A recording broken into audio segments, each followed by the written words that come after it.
அண்ணா பல்கலை மாணவி பாலியல் வன்கொடுமை சம்பவத்தை கண்டித்து காஞ்சிபுரத்தில் அதிமுகவினர் ஆர்ப்பாட்டத்தில் ஈடுபட்டிருக்கின்றனர். அதனை அண்மை செய்தியாக பார்த்துக் கொண்டு வருகிறோம். இதுகுறித்த முழு விவரங்களை வழங்க செய்தியாளர் பூபாலன் நம்மோடு இணைப்பில் காத்திருக்கிறார். பூபாலன், வணக்கம். விவரங்கள். வணக்கம் நவீனா.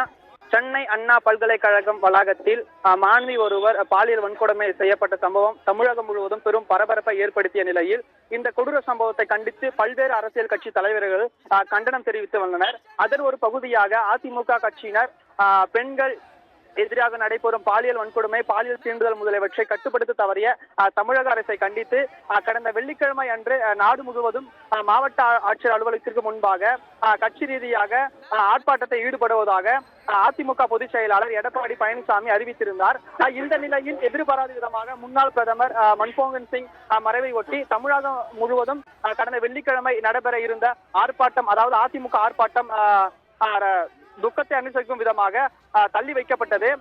அந்த ஆர்ப்பாட்டமானது இன்று நடைபெறும் என அறிவித்த நிலையில் அதன் ஒரு பகுதியாக காஞ்சிபுரத்தில் அதிமுகவினர் 100க்கும் மேற்பட்டோர் மாவட்ட ஆட்சியர் அலுவலகம் அருகே உள்ள காவலான் கேட்டில் பகுதியில் ஒன்று சேர்ந்து ஆர்ப்பாட்டத்தில் ஈடுபட முயன்றனர். இதில் குறிப்பாக இந்த ஆர்ப்பாட்டத்தை நடத்துவதற்கு காவல்துறை சார்பில் அனுமதி மறுக்கப்பட்டதாகவும் கூறப்படுகிறது.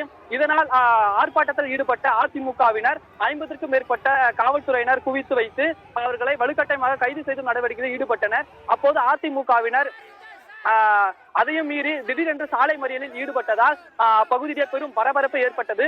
அதையும் பொருட்படுத்தாமல் காவல்துறையினர் 100க்கும் மேற்பட்ட அதிமுகவினர் மற்றும் மாவட்ட செயலாளர் VS சோமசுந்தரம் உட்பட அனைவரையும் வலுக்கட்டமாக கைது செய்து தனியார் திருமண மண்டபத்தில் அடைத்து வைத்துள்ளனர் நவீனா. இதனால் அப்பகுதியிலே பெரும் பரபரப்பு ஏற்பட்டு வருகிறது. விவரங்களுக்கு நன்றி பூபாலன்.